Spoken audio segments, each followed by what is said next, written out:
నామమునకు మహిమ ఘనత ప్రభావములు కలుగును గాక. వచ్చిన మీ అందరికీ ప్రభువైన యేసుక్రీస్తు హృదయపూర్వక నామమున నా హృదయపూర్వక వందనాలు తెలియజేస్తాను. వాక్య భాగంలోకి మనం వెళ్దాం. హెబ్రీయులకు రాయబడినటువంటి పత్రిక నుండి 12వ అధ్యాయము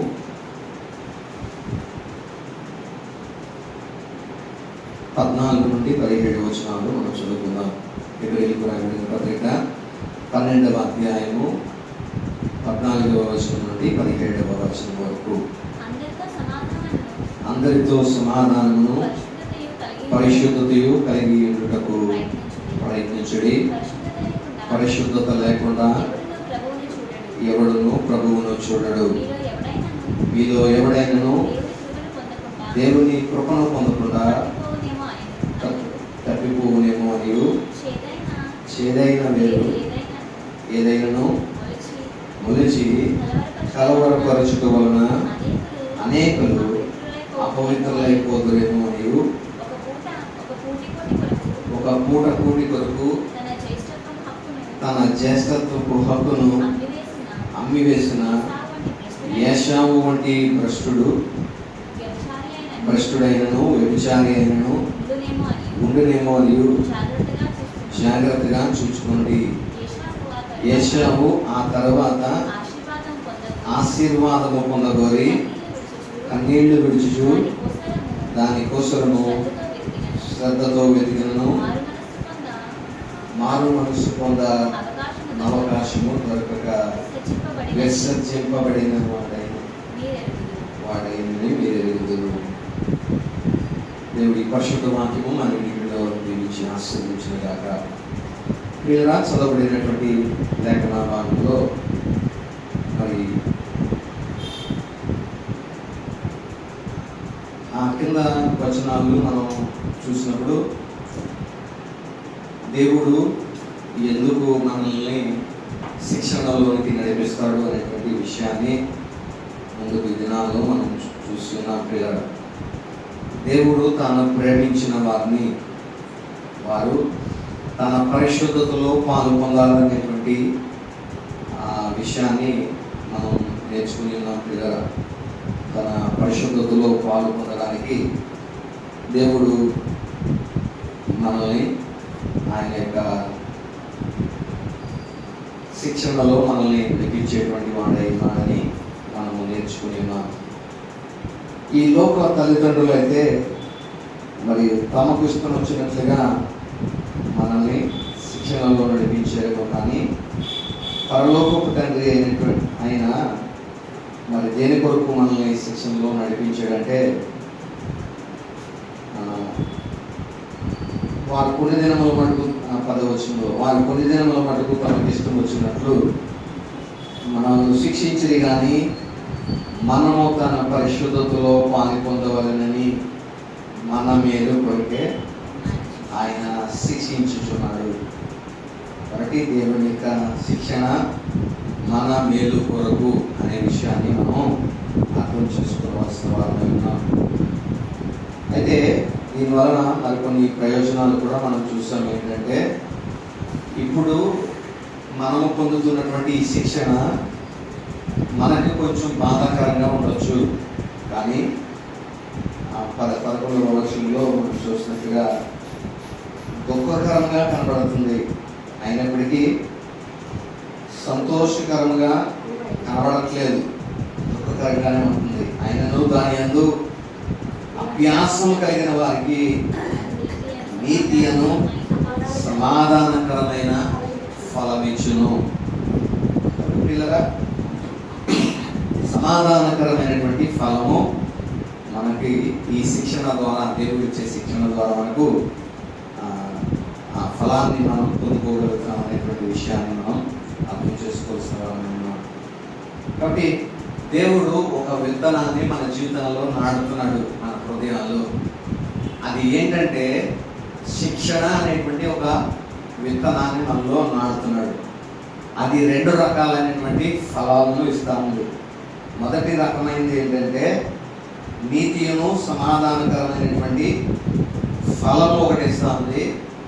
రెండవది ఏంటంటే కొన్నిసార్లు ఈ శిక్షను భరించలేక ఈ శిక్షణను తృణీకరించేటువంటి వారు ఏం చేస్తారంటే వారి హృదయంలో ఈ శిక్షణ గురించిన అవగాహన లేక దేవుడు నన్ను ఎందుకు శిక్షిస్తున్నాడు, ప్రేమించే వారిని కాపాడలేకపోతున్నాడు అన్నట్లుగా వారు భావించి దేవుని శిక్షణను అర్థం చేసుకోలేక తృణీకరించేటువంటి వారు కొందరున్నారు. అలాంటి వారు యొక్క స్థితి ఎలా ఉండబోతుందంటే వారిలో ఎలాంటి మొలక వెళ్తుంది, లేదా ఎలాంటి స్థితి అంటే చేదైన వేరు ఏదైనా మొలుస్తూ ఉంది. చేదైన వేరు వారి జీవితంలో విత్తనములో మొలుస్తూ ఉంది పిల్లలు. కాబట్టి ఒకటి నీతి సమాధానకరమైనటువంటి ఫలాన్ని ఒకవైపు ఉంటే, మరొక వైపు అంటే పాజిటివ్ అవుట్కమ్ ఏమో నీతిను సమాధానకరమైనటువంటి ఫలము. రెండవది ప్రతికూలంగా ఉండేటువంటిది ఏంటంటే మరి ఆపోజిట్గా ఒకవేళ శిక్షణను కనుక సరిగ్గా తీసుకోలేకపోతే, సరిగ్గా మనం అర్థం చేసుకోలేకపోతే చేదైన వేరు మనలో మొలిసేటువంటి అవకాశము ఉన్నది. అటువంటి చేదైన వేరు ఒకవేళ మన హృదయాల్లో కనుక మొలిస్తే ఎంతటి పరిస్థితికి దారి తీస్తుందంటే ఆ కింద వచనంలో మనం చూడగలుగుతున్నాం ఏంటంటే తప్పిపోయేటువంటి పరిస్థితి. చూడండి 15వ వచనంలో మీలో ఎవడైనాను దేవుని కృపను పొందకుండా తప్పిపోయేమో మరియు చేదైన వేరు ఏదైనాను మొలిచి కలవరపరచడం వలన అనేకులు అపవిత్రులైపోదురేమో అని. అనేకులు ఏమైపోతున్నారంట? అపవిత్రులైపోతా ఉన్నారు. ఎందుకు వీళ్ళు అపవిత్రులైపోతున్నారంటే వారి హృదయంలో ఎలాంటి వేరు మొలిచిందంటే చేదైన వేరు మొలిచింది. ఒకవేళ మంచిగా దేవుని శిక్షణను అర్థం చేసుకుని నా మేలు కొరకు దేవుడు దీన్ని ఉద్దేశించాడు అని మనం కనుక అర్థం చేసుకోగలిగితే, అభ్యాసంలో దాని ఎంతో మనం చేయగలిగితే నీతిను సమాధానకరమైనటువంటి ఫలాన్ని మనం ఇచ్చే వారంగా ఉంటాం. అది మా మేలు కొరకు కాదు, నా నాశనంకే ఇది, లేకపోతే నన్ను దేవుడు శిక్షిస్తున్నాడు, లేకపోతే దేవుడు నన్ను నా పట్ల ఆయనకు ఇష్టం లేదన్నట్లుగా దేవుని శిక్షణను సరిగ్గా అర్థం చేసుకోలేనటువంటి వారిలో ఈ చేదైన వేరు మొలిచేటువంటి ప్రమాదం ఉంది. ఆ చేదైన వేరు మొలవడం వల్ల వారి జీవితాలు ఎలాగా తయారవుతున్నాయంటే మరి అపవిత్రులైపోయేటువంటి పరిస్థితి ఉంది. పిల్లలు అనేకులు అపవిత్రులైపోతా ఉన్నారు. కాబట్టి ఈ విషయాలను జాగ్రత్తగా మనం పరిశీలించేద్దాం. మన హృదయంలో ఎటువంటి మరి అవుట్కమ్ మనము ఇవ్వగలుగుతా ఉన్నాం. దేవుడిచ్చిన శిక్షణకు దాన్ని మన మేలు కొరకు మనము దేవుడు ఉద్దేశించాడని మనం అర్థం చేసుకుని నీతిను సమాధానకరమైనటువంటి ఫలాన్ని ఇచ్చే వారంగా మనం ఉండగలుగుతున్నామా, లేదా మనలో దేవుని యొక్క శిక్షణను అర్థం చేసుకోకుండా మనము చేదైనటువంటి వేరు మన హృదయాల్లో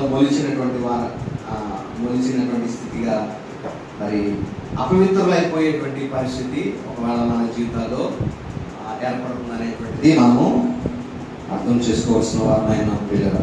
కాబట్టి ఈ రీతిగా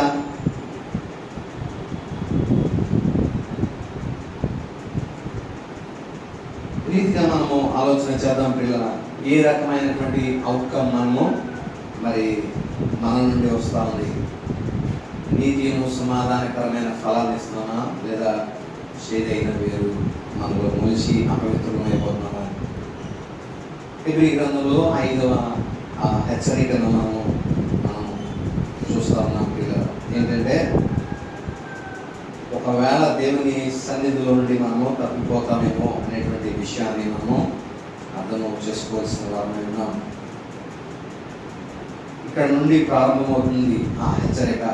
ఏంటంటే అనేకులు అపవిత్రులై తప్పిపోతురేమో అని కింద వచనాలన్నీ చదివిన తర్వాత 17వ వచనం ఆఖరి మార్గంలో ఈ మాట మనం చూస్తా ఉన్నాం.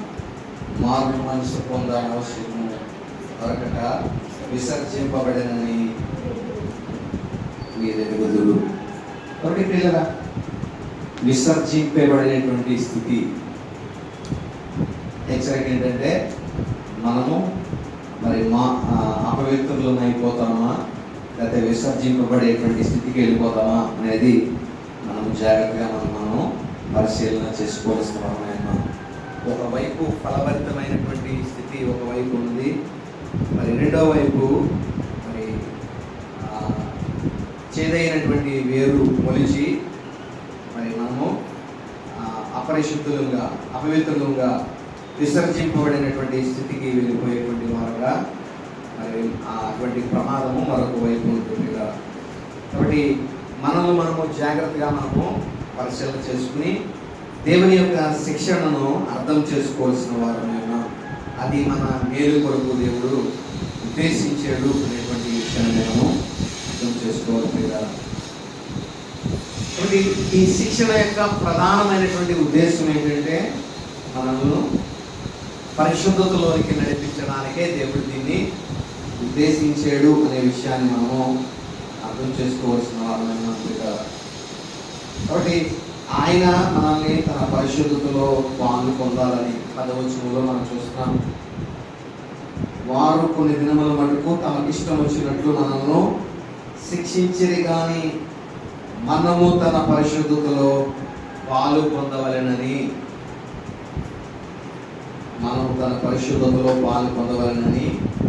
మన మేలు కొరకే ఆయన శిక్షించుచున్నాడు. కాబట్టి ప్రియులారా, మనము దేవుని యొక్క పరిశుద్ధతలో పాలు పొందాలి అంటే దేవుని శిక్షణలో మనము పాలి భాగస్థులమై ఉండాలి, పాలు పొందవలసిన వారమై ఉండాలి. ఆయన ఇచ్చే శిక్షణ మనము తృణీకరించకుండా దానికి మనము లోబడి ఉండాలనేటువంటి విషయం మనము జ్ఞాపకం చేసుకోవాలి. కాబట్టి దేవుడు ఇచ్చే ముఖ్య హెచ్చరిక ఏంటంటే ఈ పాఠ్య భాగం ద్వారా తప్పిపోతామేమో, ఇందు నుండి దేవుడు అనుగ్రహించేటువంటి పరిశుద్ధత నుండి మనము డివేట్ అయిపోతామేమో, తప్పిపోతామేమో అని మనము జాగ్రత్తగా పరిశీలన చేసుకోవాలి. కాబట్టి దేవుడి శిక్షణను మనం ఎంత మాత్రమో తృణీకరించకూడదు అనేటువంటిది ఈ వాక్య భాగంలో మనం నేర్చుకోగలుగుతాం. కాబట్టి ఈ హెచ్చరిక మనం చూస్తున్నాం ఏంటంటే తప్పిపోనేమో అని జాగ్రత్తగా చూసుకోండి. మరి దేని నుండి తప్పిపోతామంటే రాబోయే పరిశుద్ధమైన స్థితిని మనం పొందకుండా, దేవుడు అనుగ్రహించే రక్షణను పొందకుండా మనము తప్పిపోతామేమో మనం జాగ్రత్తగా పరిశీలన చేసుకోవాల్సిన వారమైనా. ఈ కాంటాక్ట్స్ను ఇంకా మనం అర్థం చేసుకోవాలంటే ద్వితీయోపదేశ కాండము 29వ అధ్యాయాన్ని మనం చూసినట్లయితే, ద్వితీయోపదేశ కాండము 29వ అధ్యాయము 18 నుండి 21 వచనాలు మనం చదువుకుందాం. ద్వితీయోపదేశ కాండము 29వ అధ్యాయము 18వ వచనం నుండి 21వ వచనం వరకు.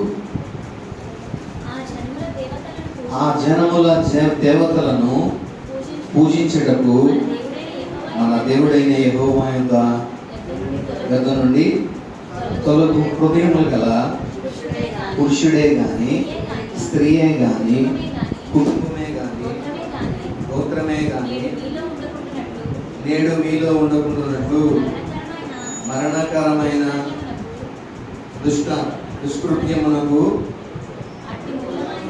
అట్టి మూలమైనది మీలో ఉండకుండానట్లు నేడు ఈ నిబంధనను మీతో చేయుచున్నాను.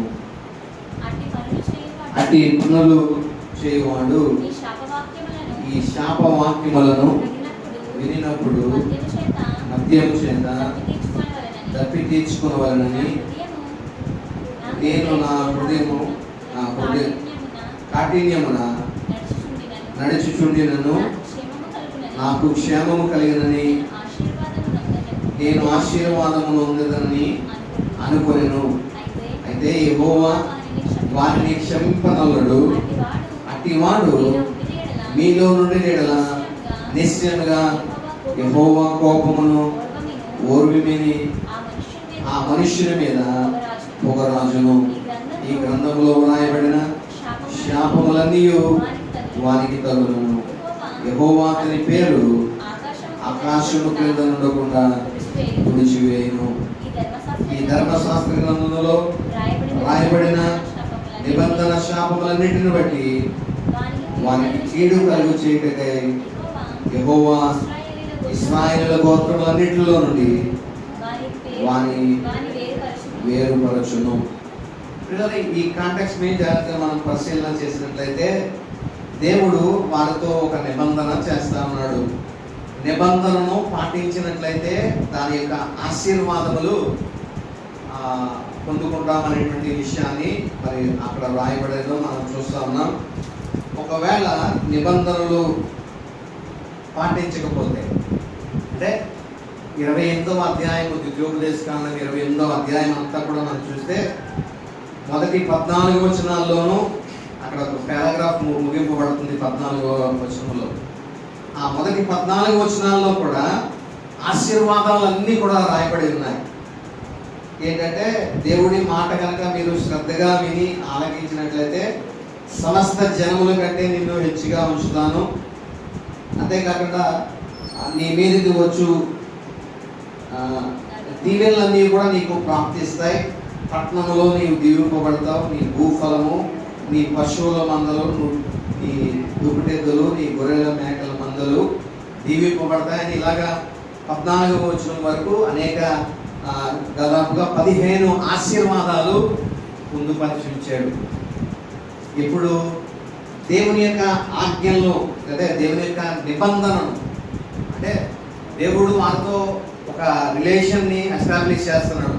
నేను మీకు దేవుడినై ఉంటాను, మీరు నాకు ప్రజలై ఉంటారు. ఎప్పుడంటే మీరు ఈ సెట్ ఆఫ్ రూల్స్ని మీరు పాటించినప్పుడు, ఒకవేళ ఈ నిబంధనలో ఈ ధర్మశాస్త్రంలోని ఆజ్ఞల ప్రకారంగా మీరు జీవించగలిగితే ఈ ఆశీర్వాదములన్నింటినీ మీరు సంపాదిస్తారు, పొందుకుంటారు. ఒకవేళ అలా కాకపోతే 15వ వచనం నుండి 68 వరకు అంటే చివరి ఆఖరి అధ్యాయంలో 68వ వచనం వరకు ఎన్ని శాపాలు ఉన్నాయంటే 43 శాపాలు ఉన్నాయి. ప్రియుల కర్సెస్ 43 కర్సెస్ ఉంటే బ్లెస్సింగ్స్ 14-15 బ్లెస్సింగ్స్ ఉన్నట్టుగా మనం చూస్తా ఉన్నాం. 15 ఆశీర్వాదాలు అంటే దాదాపుగా 43 అంటే 3 రెట్లు, 15కి 3 రెట్లు దాదాపుగా 43 శాపాలు. అంటే నువ్వు లోబడితే 15 ఆశీర్వాదాలు సంపాదించుకుంటావు. ఒకవేళ లోబడకపోతే 3 రెట్ల శాపము నీ మీదకి వస్తుంది అనేటువంటి ఆ నిబంధన దేవుడు తన ప్రజలతో జరిగించాడు. అందుకని ఇది ద్వితీయోపదేశకాండం అంటారు. అంటే మొదటి ఉపదేశము దేవుడు సినాయి పర్వతం దగ్గర మోషే ద్వారా 10 ఆజ్ఞలను ఓరల్గా ముందు ఓరల్గా ఇచ్చాడు, తర్వాత రిటర్న్గా ఆ 10 ఆజ్ఞలు ఇచ్చాడు. అది మొదటి ఉపదేశము. రెండవసారి మరి దేవుడు వారితోటి మరొకసారి నిబంధన వారితో చేసినప్పుడు ఈ నిబంధన వారితో చేస్తా ఉన్నాడు. నేను మీతో ఒక నిబంధన చేస్తున్నాను, ఈ నిబంధనలు కనుక మీరు అంగీకరించి శ్రద్ధగా ఆ మాటలను మీరు ఆలకించి ఆజ్ఞలన్నింటినీ కనుక మీరు పాటిస్తే ఈ అన్నీ కూడా మరి ఈ దీవెనలన్నీ కూడా మీ మీదకి వచ్చి మీకు ప్రాప్తిస్తాయి అని దేవుడు సెలవిస్తా ఉన్నాడు. 15 ఆశీర్వాదాలు ఆజ్ఞలు 14 వచ్చిన వరకు 15 ఆశీర్వాదాలు ఉన్నాయి. 3 రెట్ల శాపాలు కూడా ఉంచాడు. ఒకవేళ కనుక మీరు కనుక ఆజ్ఞాపించిన సమస్త ఆజ్ఞలను కట్టడాలను నీవు అనుసరించి నడుచుకునకుండా దేవుడైన యెహోవా మాటను సెలవిచ్చిన మాటను కనుక నీవు మీరినట్లయితే నీకు సంభవించేటువంటి శాపములని అని 16వ వచనం నుండి శాపాలు మొదలవుతా ఉన్నాయి. అయితే ఈ ఆశీర్వాదాలు శాపములు దేవుడు వారి ముందుంచి ఈ మాట సెలవిస్తూ ఉన్నాడు. ఏంటంటే ఒకవేళ గనక మీరు నన్ను అనుసరిస్తూ ఒకవేళ మళ్ళా వెనక్కి తిరిగిపోయేటువంటి పరిస్థితి ఏర్పడితే, ఇప్పుడు ఈ కాంటాక్ట్లోకి వద్దాం. 29వ అధ్యాయము 16వ వచనం మనం చదువుకుంటున్నాం.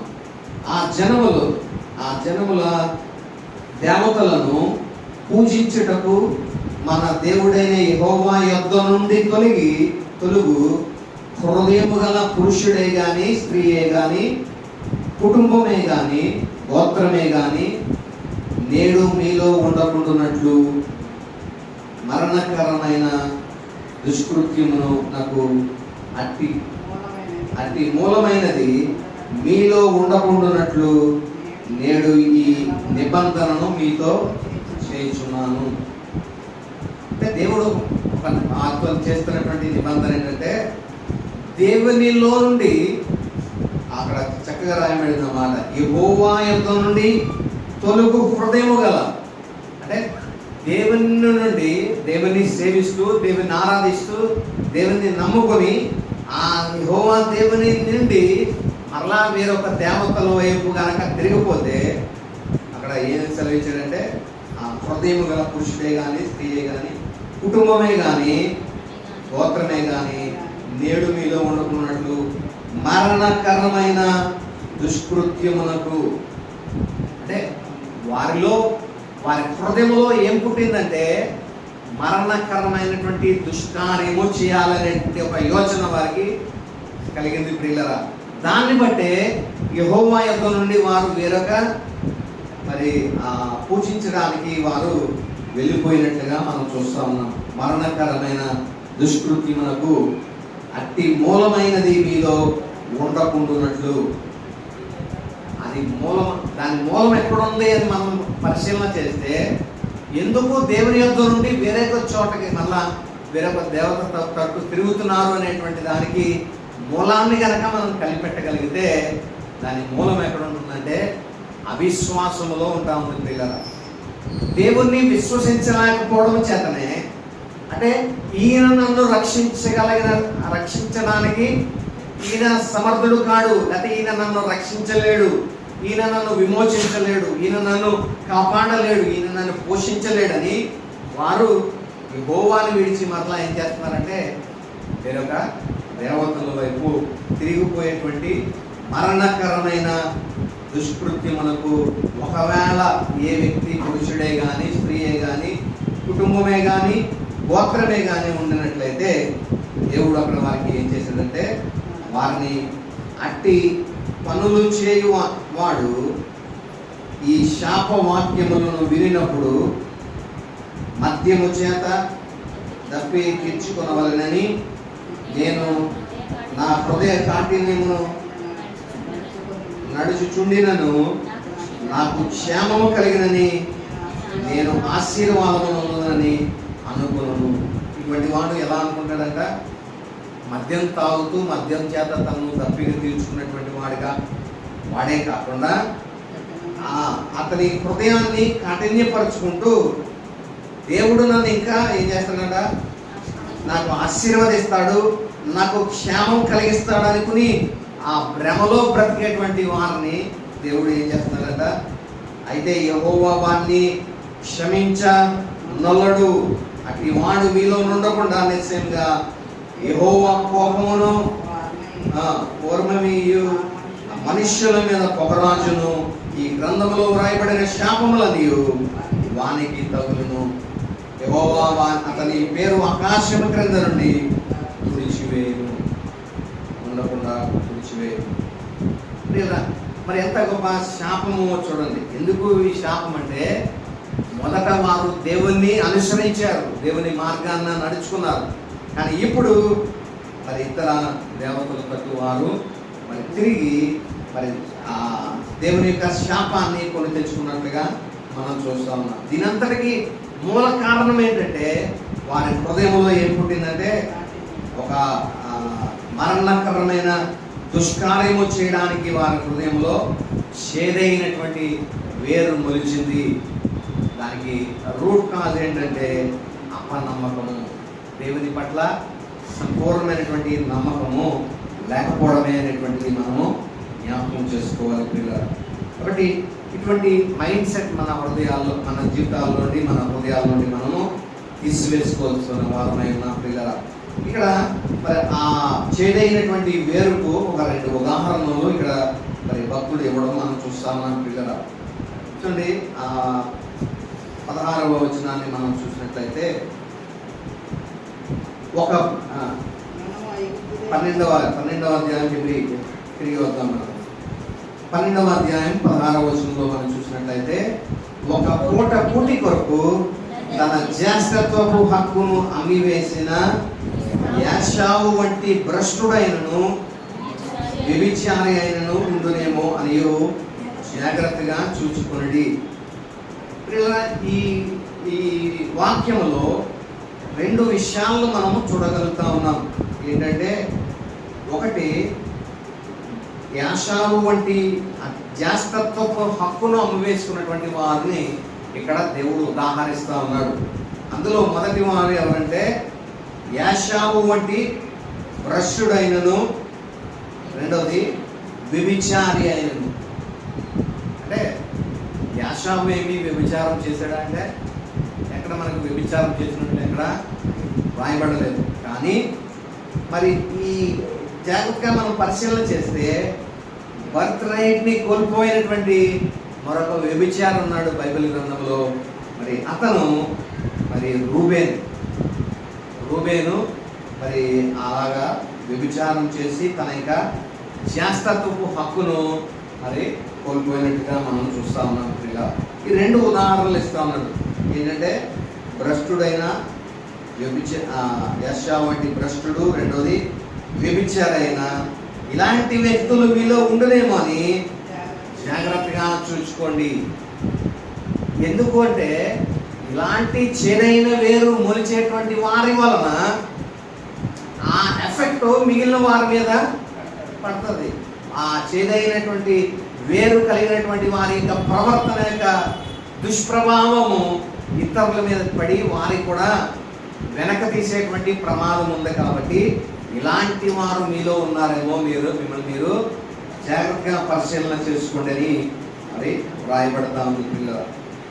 చూడండి, ఎందుకు ఇలాంటి చేదైనటువంటి వారిని మరి మీ మధ్యలో ఉండకుండా మీరు జాగ్రత్తగా ఉండండి అని దేవుడు ఎందుకు ఆజ్ఞాపిస్తూ ఉన్నాడంటే, చూడండి, యెహోషువ మోషే దినాల్లో మరి ఒక 12 మంది వేగుల వారిని యెరికో పట్టణాన్ని చూడటానికి మోషే పంపించి ఉన్నాడు.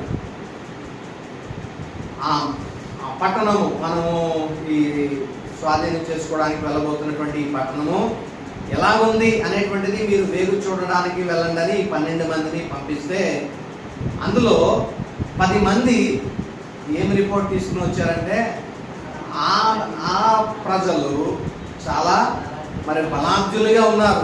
వారి ఎదుట మనము మిడతల వలె, పురుగుల వలె మనం ఉన్నాం. కాబట్టి వారిని మనము జయించలేమనేటువంటి ఆ తప్పుడు రిపోర్ట్ ఇచ్చారు పిల్లలు. అయితే ఇద్దరు మాత్రము, కాలేబు, యెహోషువ ఇద్దరు కూడా ఒక గుడ్ రిపోర్ట్ ఇచ్చారు, మంచి రిపోర్ట్ ఇచ్చారు. అలా అనొద్దు, దేవుడు నిశ్చయంగా ప్రజలను మనకు అనుగ్రహిస్తాడు, దాన్ని స్వాస్థ్యంగా మనకి ఇస్తాడు, దాన్ని మనము జయం పొందుతాం, దాన్ని స్వాధీనపరచుకుంటాం అనేటువంటి ఒక మంచి రిపోర్ట్. అది ఆ దేశము మరి మంచి పాలు తేనెలు ప్రవహించేటువంటి దేశమే. అయితే దాన్ని మనము దేవుని సహాయంతో మనం నెగ్గగలుగుతాం అనేటువంటి రిపోర్ట్ ఇచ్చిన ప్రజలందరూ, ఇశ్రాయేలు ప్రజలందరూ కూడా ఎవరు మాట నమ్మారంటే ఈ 10 మందిని చెప్పినటువంటి ఆ చెడ్డ రిపోర్ట్ ఏదైతే ఇచ్చారో వేగు చూసినటువంటి వారి యొక్క రిపోర్ట్నే ఇశ్రాయేలు ప్రజలందరూ కూడా నమ్మినట్లుగా మనం చూస్తూ ఉన్నాం పిల్లలు. మరి ఆ దినమున మరి దేవుడు మరి వారందరూ అపనమ్మికం ఉంచారు. ఆ వారిచ్చినటువంటి రిపోర్ట్ను బట్టి దేవుడు మనల్ని ఇంకా ఆ దేశానికి చేర్చలేడు అనేటట్లుగా దేవుని పైన వారు అపనమ్మకము ఉంచారు పిల్లలు. వారి అపనమ్మకాన్ని బట్టి దేవుడు ఆ దినాన నిర్ణయించుకున్నాడు, ఈ ఇద్దరు వ్యక్తులు తప్ప, యెహోషువ, కాలేబు తప్ప మరెవరూ నేను ఇవ్వబోతున్నటువంటి మీకు స్వాస్థ్యంగా ఇవ్వబోతున్న ఆ కనాను దేశానికి ఇద్దరు తప్ప ఇక్కడ ఉన్న వారిలో ఎవరు కూడా దాన్ని స్వతంత్రించుకున్నారో, దానిలో అడుగు పెట్టరని దేవుడు నిశ్చయంగా వారికి సెలవిచ్చాడు. ఆ రీతిగానే వారందరూ, వారి పిల్లలు లేరేమో కానీ ఆ జనాంగం మొత్తం కూడా అరణ్యములో మరి రాలిపోయినట్టుగా మనం చూస్తూ ఉన్నాం. ఎందుకు వేరు మరి ఆ అరణ్యంలోనే లేకపోతే ఆ పాలు తేనెలు ప్రవహించేటువంటి వాగ్దాన దేశానికి అడుగు పెట్టలేకపోవడానికి కారణం ఏంటంటే వారు దేన్ని నమ్మారంటే దేవుడు ఒక మంచి రిపోర్ట్ని ఇద్దరు వ్యక్తుల ద్వారా అందించాడు, ఒక చెడ్డ రిపోర్టు కూడా వారి ముందు ఉండింది. దేని యందు వారు నమ్మిక ఉంచారంటే దేవుడు మమ్మల్ని తీసుకువెళ్ళలేడు, వాళ్ళు బలార్జులు, వాళ్ళ ముందు మనం ఓడిపోతాం అని దేవుని మీద విశ్వాసం ఉంచకుండా వారు అపనమ్మకము కలిగి ఉన్నారు. కాబట్టి వారి అపనమ్మకము చేత వారు వాగ్దాన దేశంలో అడుగు పెట్టలేనటువంటి పరిస్థితి ఏర్పడింది. కాబట్టి ఇప్పుడు జాగ్రత్తగా మనం అర్థం చేసుకుందాం. వారు ఎంటర్ అవ్వలేకపోవడానికి కారణం ఏంటంటే అపనమ్మకము. అంటే ఈ అపనమ్మకము వీరికి ఎలా వచ్చిందంటే, ఒక 10 మంది ఒక రిపోర్ట్ తీసుకుని వచ్చారు. ఏమనంటే, వారు వివరించిన రీతి, వారు మహాబలార్జులు, వారి ముందు మనము పురుగుల్లాగా మిడతల్లాగా మనం కనపడుతున్నాం, వారిని మనము జయించలేం, అజానుబాహులు వారు అని వారు ఆ చేదైనటువంటి ఆ చెడ్డ రిపోర్టు వారు అందించడం చేత ఆ దుష్ప్రభావము ఎవరి మీద పడిందంటే, వారి 10 మంది యొక్క అపనమ్మకము మొత్తము ఇశ్రాయేలు సమాజమనే అది అంతే కూడా ఇన్ఫ్లుయెన్స్ చేయగలిగింది ప్రియుల. కాబట్టి ఒక మంచి అనేటువంటిది జనాల మీద ప్రభావితం చూపుతుంది, చెడు కూడా అలాగే జనాల మీద ప్రభావితం చూపుతూ ఉంటుంది. అయితే ఇక్కడ ఈ 10 మంది ఇచ్చినటువంటి రిపోర్టు ఇంచుమించుగా 25 లక్షల మంది అయినటువంటి ఇశ్రాయేలు ప్రజలందరినీ కూడా ఇన్ఫ్లుయెన్స్ చేసింది. వారందరూ ఈ అపనమ్మకమైనటువంటి వీరు చెప్పినటువంటి ఆ రిపోర్ట్నే వీరందరూ నమ్మారు. వారందరూ కూడా అరణ్యంలోనే హతులైపోయారు ప్రియుల. కాబట్టి యెహోషువ కాలేబులు మాత్రమే ఆ వాగ్దాన దేశమును వారు స్వతంత్రించుకోగలిగి ఉన్నారు ప్రియుల. కాబట్టి ఈ ప్రభావము ఏదైతే ఆ అపనమ్మకము అనేటువంటి చేదైన వేరు హృదయంలో ఉంటుందో, ఆ హృదయంలో ఉన్నటువంటి చేదైనటువంటి వ్యక్తులు, ఇందాక చదివిన కదా 2 రకాల మనుషులు, ఎవరు? భ్రష్టులైనను వ్యభిచారులైనను మీలో ఉండునేమో, జాగ్రత్తగా చూసుకోండి. అంటే చేదైన వేరు కలిగినటువంటి ఇలాంటి భ్రష్టులు, చేదైన వేరు కలిగినటువంటి ఇలాంటి వ్యభిచారులు మీలో ఉంటారేమో, మిమ్మల్ని మీరు జాగ్రత్తగా చూసుకోండి. ఎందుకంటే వీరు ఉండడం ద్వారా మిగిలిన వారందరినీ కూడా వారు పాడు చేస్తారు. అయితే వారి యొక్క ప్రభావం, ఆ చేదైన ఆ స్థితి మిగిలిన వారందరి మీద కూడా పనిచేసేటువంటి అవకాశం ఉంది. కాబట్టి ఉదాహరణగా మనం చూసినాం సంఖ్యాకాండంలో జరిగినటువంటి సంఘటన. 10 మంది వేగువారు ఇచ్చిన రిపోర్ట్ని ఇశ్రాయేలు ప్రజలందరూ నమ్మారు. నమ్మి వాగ్దాన దేశాన్ని పొందకుండానే వారు మరణించున్నారు ప్రియులారా. కాబట్టి ఇలాంటి చేదైన వేరు మీలో ఒకడున్నప్పటికీ కూడా అతన్ని బట్టి మిగిలిన వారు కూడా మరి చెడిపోయేటువంటి ప్రమాదం ఉంది. కాబట్టి ఇలాంటి వారు మీలో ఉండకుండా మీరు జాగ్రత్త పడండి అని దేవుడు వారికి తెలియపరుస్తా ఉన్నాడు ప్రియులారా. మొదటి అందులో వ్యభిచారి అయినటువంటి ఆ వృత్తాంతాన్ని లేదా ఉదాహరణను మనం చూద్దాం పిల్లరా. ఆది కాండమును మనం చూసినట్లయితే 35వ అధ్యాయము మనం చూస్తే, ఈ రూబేను యాకోబు యొక్క ప్రథమ కుమారుడు, ఫస్ట్ బోర్న్ సన్. యాకోబుకు పుట్టినటువంటి మొదటి కుమారుని పేరు ఏంటంటే రూబేను. అయితే ఈ రూబేను చేసినటువంటి పాపము ఏంటి అని కనుక మనం చూడగలిగితే, అక్కడ 35వ అధ్యాయంలో ఈ మాట మనం చదువుతున్నాం. 22వ వచనము, 35:22. ఇశ్రాయేలు ఆ దేశంలో నివసించుతున్నప్పుడు రూబేను వెళ్ళి తన తండ్రి ఉపపత్ని అయిన బిల్హాతో సైనించెను. ఆ సంగతి యాకోబుకు వినబడినట్లుగా మనం చూస్తా ఉన్నాం. ఇతడు చేసినటువంటి ఆ దుర్మార్గపు అనైతిక క్రియ ఏంటంటే, తన తండ్రి భార్య అయిన తన ఉపపత్ని అయినటువంటి బిల్హాతో ఇతడు ఏం చేశాడంట, సైనించినట్లుగా మనం చూస్తా ఉన్నాం. అంటే ఇంచుమించుగా ఇతనికి ఏమవుతుందంటే, తండ్రి యొక్క ఉపపత్ని అంటే తల్లి అవుతుంది. అంటే ఇలాంటి తల్లి వరుస అయినటువంటి బిల్హాతో ఇతను సైనించిన కారణం చేత ఇతనికి వచ్చినటువంటి ప్రతిఫలం ఏంటంటే, మొదటి కుమారునికి మరి జ్యేష్ఠత్వపు హక్కు అని ఉంటుంది. ఆ జ్యేష్ఠత్వపు హక్కుకు చూడండి 2 అంతల ఆశీర్వాదం ఉంటుంది. చూడండి, ఒకడికి 10, రెండో కుమారునికి 10 ఎకరాలు ఇచ్చారనుకోండి, మొదటి కుమారునికి ఎంత ఆశీర్వాదం ఉంటుందంటే 20 ఎకరాల ఇచ్చేటువంటి ఆ పరిస్థితి దీవెన అనమాట. మొదటి కుమారునికి లేదా ప్రథమ కుమారునికి జ్యేష్ఠత్వపు హక్కులో ఇది ఒక భాగం. ప్రియులారా, రెండంతల ఆశీర్వాదం మిగిలిన కుమారుల కన్నా మొదటి పుట్టిన వానికి రెండంతల ఆశీర్వాదము ఉంటుంది. అలాంటి స్థితి రూబేనుకు ఉండింది. ఎందుకంటే ఇతడు మొదటి ప్రథమ కుమారుడు. అయితే ఇతను చేసిన అనైతిక కార్యమును బట్టి అతనికి పొందవలసినటువంటి ఆశీర్వాదము మరి ఎలాగా పోగొట్టుకున్నాడు అనేటువంటిది ఇక్కడ మనం చూస్తున్నాం. 49వ అధ్యాయము మనం చూస్తే, ఆదికాండము 49వ అధ్యాయము, యాకోబు తన పిల్లలందరినీ ఆశీర్వదిస్తా ఉన్నాడు. చనిపోయేటువంటి కాలంలో తన పిల్లలందరినీ ఆశీర్వదించేటువంటి కుమారులందరినీ ఆశీర్వదించేటువంటి ఆ సమయంలో రూబేన్ను అతడు ఈ విధంగా సంబోధిస్తా ఉన్నాడు. ప్రియులారా, ప్రథమ కుమారుడే కాబట్టి మొదట రూబేన్తో మొదలెడుతున్నాడు. 3వ వచనం, రూబేను, నీవు నా పెద్ద కుమారుడవు, నా శక్తియు నా బలము యొక్క ప్రథమ ఫలమును, ఔన్నత్యాతిశయమును బలాతిశయమును నీవే. నీళ్ల వలె చంచలుడువై నీవు అతిశయము పొందవు. నీ తండ్రి మంచం మీదకి ఎక్కితివి, దాన్ని అపవిత్రము చేసిదివి. అతడు నా మంచం మీదకి ఎక్కాను.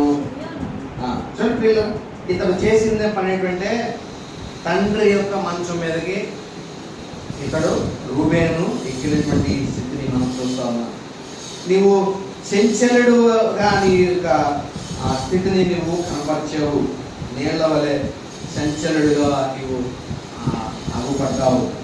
దానివలన నీకు రావాల్సినటువంటి దీవెన కోల్పోయావు అనేటువంటిది మనం చూస్తున్నాం. చూడండి, మొదటి దినవృత్తాంతాల గ్రంథంలో మనం చూసినట్లయితే 5వ అధ్యాయము 1-2 వచనాలు మనం చదువుదాం. మొదటి దినవృత్తాంతాలు 5వ అధ్యాయం 1-2. ఇశ్రాయేలు రూబేను యొక్క వివరము. ఇతడు జ్యేష్ఠుడై ఉండని కానీ తన తండ్రి పరుపును తాను అంటుపరిచినందున అతని జన్మ స్వాతంత్ర్యము ఇశ్రాయేలు కుమారుడైన యోసేపు కుమారులకు ఇవ్వబడెను. అయితే వంశావళిలో యోసేపు జ్యేష్ఠుడుగా దాఖలు చేయబడలేదు. చాలు. ఈ ప్రియులరా, ఈ మాటను జాగ్రత్తగా మనము గమనిద్దాం. ఇశ్రాయేలుకు లేదా యాకోబుకు 12 మంది సంతానం. 12 మంది సంతానంలో రూబేను మొదటివాడు, బెన్యామీను ఆఖరివాడు, 11వ వాడు యోసేపు. 11వ వాడు యోసేపు. ప్రియులరా, అయితే ఈ 11 రూబేను మరి చేసినటువంటి దుష్కార్యములను బట్టి, అతడు అనైతిక సెక్షువల్ ఇమోరాలిటీని బట్టి అతని యొక్క జ్యేష్ఠత్వము అతని యొద్ద నుండి తొలగింపబడినట్లుగా ఇక్కడ మనం చూస్తా ఉన్నాం. ఇతడు జ్యేష్ఠుడై ఉండని కానీ అతని తండ్రి పరుపును అతడు మలినం చేసినందువల్ల అతని జన్మ స్వాతంత్ర్యము ఇశ్రాయేలు కుమారుడైన యోసేపు కుమారులకు ఇవ్వబడెను. చూడండి, 12 గోత్రాల్లో యోసేపు గోత్రం అని ఎక్కడ ఉండదు. మిగిలిన వారందరూ కూడా వారి పేర్ల మీద గోత్రాలు ఉండినాయి కానీ యోసేపు గోత్రం అనేటువంటిది ఉండదు. ప్రియులరా, యోసేపు పుట్టినటువంటి కుమారుల్లో మనష్షే, ఎఫ్రాయిములు ఇద్దరున్నారు. అయితే రూబేను పేరు తీసివేసి యోసేపు పేరు తీసివేస్తే అక్కడికి కుమారులు ఎంతమంది అయ్యారంటే 10 మంది అయ్యారు. యోసేపునకు పుట్టిన ఇద్దరు కుమారులు మనష్షే, ఎఫ్రాయిములు కలిసి మొత్తం 12 మంది 12 గోత్రాలుగా ఇవ్వబడ్డారు. అయితే ఈ రూబేనుకు రావాల్సిన రెండంతల ఆశీర్వాదమును కూడా అతని యొద్ద నుండి తీసివేసి ఎవరికి ఇవ్వబడిందంటే మనష్షేకును ఎఫ్రాయిముకును ఇవ్వబడింది. ఎందుకంటే యోసేపుకి ఇవ్వబడింది. యోసేపు ద్వారా ఈ 2 గోత్రాలు హెరిటేజ్ని సంపాదించుకోగలిగారు పిల్లల. ఎందుకంటే రూబేన్ దాన్ని జన్మ హక్కును అతను కోల్పోయాడు. ఎందువల్లంటే అతడు చేసినటువంటి ఆ పాడు పని వల్ల ఆ యొక్క జ్యేష్ఠత్వపు హక్కును కోల్పోయినట్లుగా మనం చూస్తున్నాం. బైబిల్ గ్రంథంలో ఈ 2 సందర్భాల్లో మనం చూడగలుగుతాం జ్యేష్ఠత్వపు హక్కును కోల్పోయిన 2 సందర్భాలు ఏంటంటే, మొదటిది రూబేను చేసినటువంటి దుష్కార్యము, అనైతిక చర్య. తన తండ్రి ఉపపత్ని అయినటువంటి బిల్హాతో అతడు సైనించినందువల్ల అతను తన జ్యేష్ఠత్వపు హక్కును కోల్పోయాడు. రెండవది యాషావు కూడా జ్యేష్ఠత్వపు హక్కును కోల్పోయినట్టుగా మనం చూస్తా ఉన్నాం. పిల్లలు యాషావు గురించి మరి రాయబడతా ఉంది. మరి అతను చూడండి, ఒక కూటి కొరకు అతడు తన జ్యేష్ఠత్వపు హక్కును అమ్మి వేసుకుని ఉన్నాడు. పిల్లలు వీళ్ళు మరి ప్రథమ కుమారులుగా ఉన్నారు. చూడండి,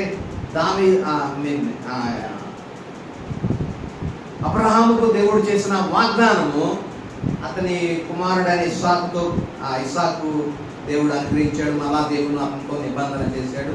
అతని కుమారుడైన యాకోబుతో కూడా దేవుడు నిబంధన చేశాడు. అయితే అతని తర్వాత ఆ లెగసీని కంటిన్యూ చేయవలసింది ప్రథమ కుమారుడు ఎవరంటే రూబేన్ ఆ నిబంధనకు ప్రథమ వారసుడు అన్నమాట. యాకోబు యొక్క నిబంధనకు ప్రథమ వారసుడు ఎవడంటే రూబేన్. అయితే రూబేను ఆ నిబంధన పాటించవలసింది పోగా ఇతడు చేసినటువంటి పని ఏంటంటే అనైతిక చర్యను ఇతడు చేశాడు. ఇంతకు మనం చూసాం, ఆ ద్వితీయోపదేశ కాండంలో చూసాం కదా. మరి వారు దేవుని యొక్క మార్గమును కనుక విడిచిపెట్టి లేకపోతే చెడు కార్యము దుష్కార్యములు చేసినట్లయితే నేను వారిని శపిస్తాను, ఈ గ్రంథంలో ఉన్నటువంటి శాపములన్నీ కూడా వారికి తగులుతాయి అన్నట్టుగా మరి ద్వితీయోపదేశ కాండంలో 29వ అధ్యాయంలో మనం చూస్తున్నాం పిల్లలు. కాబట్టి ఇక్కడ కూడా మనం చూస్తా ఉన్నాం, అతని హృదయంలో మొలిచిన ఆ చేదైన వేరు, దాని వలన అతడు తన తండ్రి ఉపపత్నిని చూడడానికి సాహసించినట్లుగా మనం చూస్తున్నాం. దానివల్ల అతడు తొలగిపోయాడు.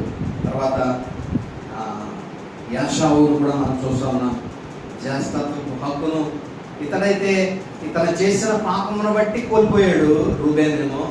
కానీ ఇతడు యాషావు అయితే తెలిసి ఇతడు కావాలనే అమ్మివేశాడు. ఒక దినాన మరి చాలా ఎండ పడి వచ్చాడు, వేటకెళ్ళి ఏ వేట దొరక శ్రమపడి ప్రాణము సమస్యలిపోయేటువంటి ప్రాణం పోయేంత పరిస్థితుల్లోకి వెళ్ళిపోయాడంట.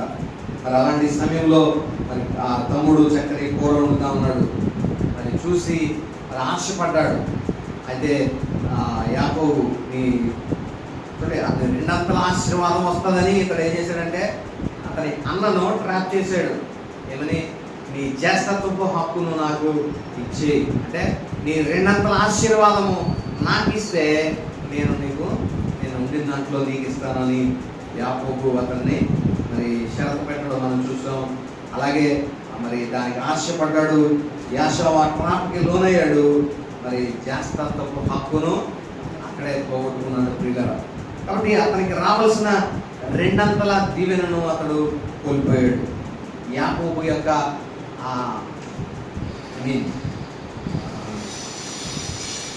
ఇస్రాయిల్ యొక్క ఇస్సాకు యొక్క ప్రథమ సంతానంలో ఉన్నటువంటి ప్రథమ వ్యక్తి ఇస్సాకు యొక్క మరి ఆ నిబంధనకు ప్రథమ వారసుడు ఎవరంటే యాషావు. అయితే ఆ యాషావు ఆ నిబంధనలో ఉండవలసిన వాడై ఉన్నాడు. కానీ అతని హృదయంలో ఏం మొలిసిందంటే చేదైన వేరు మొలవడం వల్ల అతడు అతని స్వాస్యాన్ని 2 ఆశీర్వాదాన్ని తమ్ముడు అమ్మివేసుకున్నట్టుగా మనం చూస్తాము. కాబట్టి పిల్లల ఈ ఆశీర్వాదము మరి దేవుని సామర్థ్యము పైన నమ్మకే ఉంచలేదు. దేవుడు నన్ను బ్రతికిస్తాడు, లేదా దేవుడు నాకు దీవిస్తాడు, దేవుడు నాకు ఇలాగ చేస్తాడు అనేటువంటి ఆ నిబంధన ఏదైతే ఇస్సాకు యొక్క నిబంధనకు ప్రథమ వారసుడిగా యాషావు ఉన్నాడు, యాకోబు యొక్క నిబంధనకు ప్రథమ వారసుడిగా రూబేను ఉన్నాడు. వీరు ఆ నిబంధనలకు లోబడి ఉండి దేవుని యందు నమ్మిక ఉంచవలసిన వారైన వీరు దేవుని యందు నమ్మిక ఉంచలేకపోవడం ద్వారా, అవిశ్వాసం ద్వారా ఈ అనైతిక చర్యలకు రూబేన్ పాల్గొన్నాడు. మరి అవిశ్వాసపు చర్యకు జాగ్రత్త హక్కును అమ్మివేసుకున్నటువంటి భ్రష్టుడిగా యాషావు మారిపోయి ఉన్నాడు. కాబట్టి ఇలాంటి వారు మీలో ఉండడం వల్ల ఈ చెడు ప్రభావము మిగిలిన వారిపై పడుతుంది. కాబట్టి మీరందరూ కూడా జాగ్రత్తగా ఉండండి అని అక్కడ హెచ్చరికను ఇస్తా ఉన్నాడు. తర్వాత జరిగిన సంఘటనను మనం చూస్తా ఉన్నాం. యాషావు అతడు తన ఆశీర్వాదం పొందగోరాడు. మళ్ళా నా రెండంతల ఆశీర్వాదము నాకు రావాలని అతడు ఏం చేశాడంట, ఎంతగానో కన్నీళ్లు విడిచు శ్రద్ధతో దాని కొరకు వెతికాడంట. ఆశీర్వాదము పొందగోరి కన్నీళ్లు విడిచు దానికోసము శ్రద్ధతో వెతికినను. అంటే ఒకసారి ఆ ఆశీర్వాదము పోయిన తర్వాత దాని కొరకు అతను ప్రయాసపడినప్పటికీ కన్నీరు కార్చాడు, శ్రద్ధతో మరలా వెతికాడు. అయినప్పటికీ మారు మనసు పొంద అవకాశము దొరకక విసర్జింపబడ్డాడు. కాబట్టి ప్రియులారా, ఒకసారి దేవుని రుచి చూసి మరలా వెనక్కి వెళ్ళిపోవడం. అందుకనే ఈ మాట కూడా రాయబడింది అక్కడ 6వ వచనంలో. ఒకసారి వెలిగింపబడి పరలోక సంబంధమైన వరములు రుచి చూసి రాబో యుగ శక్తులైన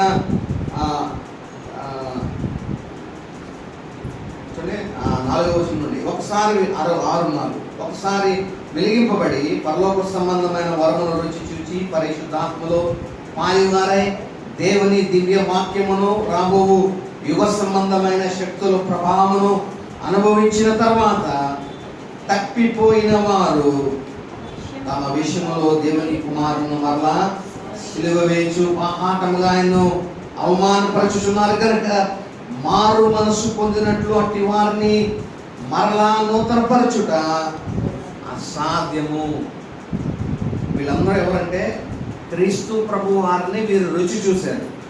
రుచి చూసి పరలోక సంబంధమైన వరాన్ని రుచి చూసి పరిశుద్ధాత్మలో పాలివారయ్యారు. దేవుని దివ్య వాక్యమును రాబో సంబంధమైన శక్తుల ప్రభావాన్ని కూడా వీరు అనుభవించిన తర్వాత వీరు క్రీస్తును వదిలి మరలా వెనక్కి వెళ్ళిపోయారు. అలా వెనక్కి వెళ్ళిపోయిన కారణం చేత వారిని మరలా నూతన పరచడము అసాధ్యము, మరలా తీసుకురావడం అలాంటి వారిని అసాధ్యం. యాషావు కూడా ఒకసారి కోల్పోయాడు. దేవుని యందు అపనమ్మిక ఉంచాడు. దేవుని యందు నమ్మిక ఉంచకుండా తన జాగ్రత్తకు హక్కును, అంటే దాన్ని ఎలా చూడాలంటే దేవుడు తనతో చేసిన యాకోబు ఇస్సాకు యొక్క ప్రథమ కుమారుడు యాషావు. ఇస్సాకుకు డైరెక్ట్ లైన్లో ఉన్నటువంటి, అంటే ఆ నిబంధనకు ప్రథమ వారసుడుగా ఉన్నటువంటి ఈ యాషావు తన జ్యేష్ఠత్వపు హక్కును అమ్మేయడం అంటే ఏంటంటే అర్థము దేవునితో చేయబడిన ఆ నిబంధన తృణీకరించినట్లుగా మరి మనము అర్థం చేసుకోగలిగలేదు. అంటే దేవుని నిబంధననే అతను తృణీకరించాడు. కారణంగా అతను ఏం చేయాడంటే మరలా దాని కొరకు పొందగోరి, ఆశీర్వాదము పొందగోరి కన్నీళ్లు విడిచి దానికోసము శ్రద్ధగా వెతికాడంట. అయినప్పటికీ ఈ 6:4 నుంచి 6 వచనాల్లో మనం చదివినట్టుగా ఇలాగా ఒకసారి వెలిగింపబడిన తర్వాత మరలా తప్పిపోతే, అంటే ఒకసారి మరలా క్రీస్తు ప్రభు వారిని రుచి చూసి మరలా వెనక్కి వెళ్ళిపోవడం అంటే వేరే దేవతల వైపు లేకపోతే వేరే ధర్మశాస్త్రం వైపు వెళ్ళిపోతే కనుక అటువంటి వారి పరిస్థితిని వారిని నూతన పరచడము అసాధ్యము. యాషావు కూడా మరి మారు మనసు పొందని అవకాశము దొరకలేక విసర్జింపబడడానికి కారణం ఏంటంటే ఒకసారి అందులో పాల్గొన్నాడు, దేవుని దివ్య వాక్యమును అనుభవించాడు, దేవునితో సహవాసములో ఉన్నాడు, ఆయనతో నిబంధనలో ఉన్నాడు ఒకసారి. కానీ అతని ఆ అవిశ్వాసం ద్వారా, ప్రశ్నతోపు చర్య ద్వారా, దేవుని నిబంధనను తృణీకరించడం ద్వారా అతడు మరి ఆ స్థితిని కోల్పోయాడు.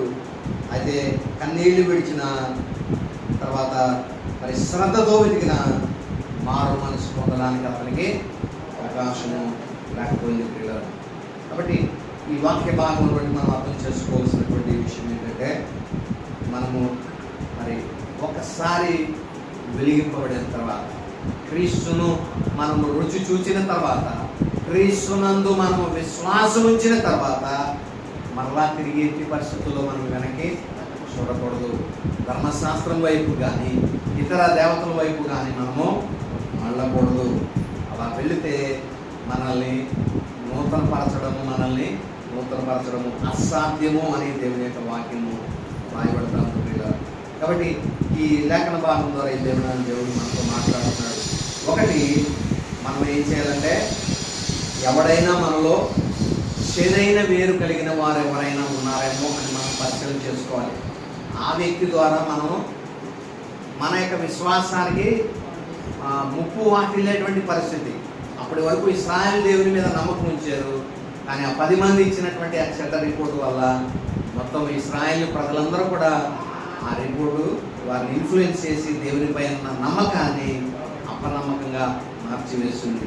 కాబట్టి ఈ చేదైన వేరు ఉండడం వల్ల మరి వారికి ప్రమాదము, వారితో పాటు వారి పక్కన ఉన్న వారికి కూడా ఇన్ఫ్లుయెన్స్ చేస్తుంది. కాబట్టి ఇలాంటి వారు లేకుండా మొదటి జాగ్రత్త పడాలి.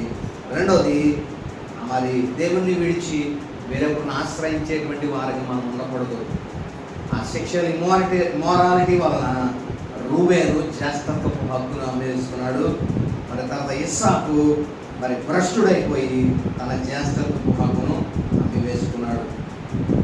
ఇలాంటి వారు కూడా ఉన్నారేమో, మీలో జాగ్రత్తగా చూసుకోనండి. కాబట్టి అలాంటి వారు కూడా మరి నూతన పరచడం అసాధ్యం. కాబట్టి అలాంటి వారిగా మీరు ఉండకండి. అలాంటి వారు మీలో ఉన్నారేమో, జాగ్రత్త చూసుకోనండి అని దేవుడు మనల్ని హెచ్చరిస్తామని. కాబట్టి దేవుని పైన సంపూర్ణమైన విశ్వాసము కలిగి నిశ్చయత కలిగిన వారుగా మనం ముందుకు సాగుదాం.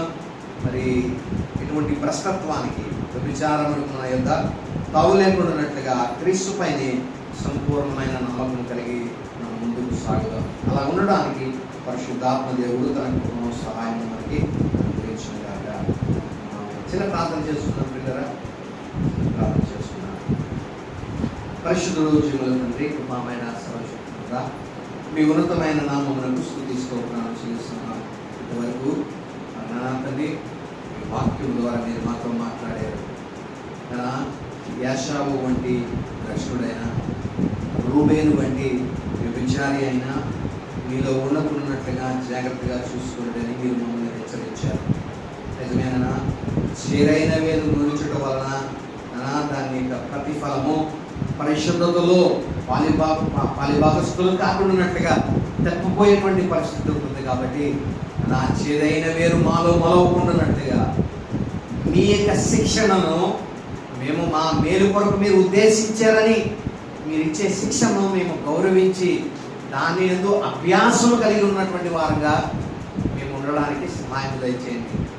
అది మాకు దుఃఖకరమే, అది మాకు సంతోషాన్ని ఇవ్వలేకపోయినప్పటికీ దాని యందు మేము మీ శిక్షను మేము గౌరవించి దాని యందు మేము అభ్యాసము కలిగిన వారమై పరిశుద్ధత, నీతియును పరిశుద్ధత కలిగినటువంటి ఫలాన్ని మేము ఫలించేటువంటి కృపను మీరు మాకు దయచేయండి. నిశ్చయంగా మీ పరిశుద్ధతలో మేమందరము పాలిభాగస్తులే ఉండడానికి మీ కృపను దయచేయండి. చేదైన వేరు మాలో ఎవరిలో ఉండకుండానట్లుగా మేము జాగ్రత్త పడటకు మీ కృపను అనుగ్రహించమని విన్న వాక్యం మా వినికిడిలో ఫలింపచేసి వాక్యానుసారంగా మేము జీవించడానికి మీ కృపా సహాయములు అనుగ్రహించమని యేసు క్రీస్తు పరిశుద్ధ నామమున స్తుతించి ప్రార్థించి వేడుకొంచున్నాము తండ్రి.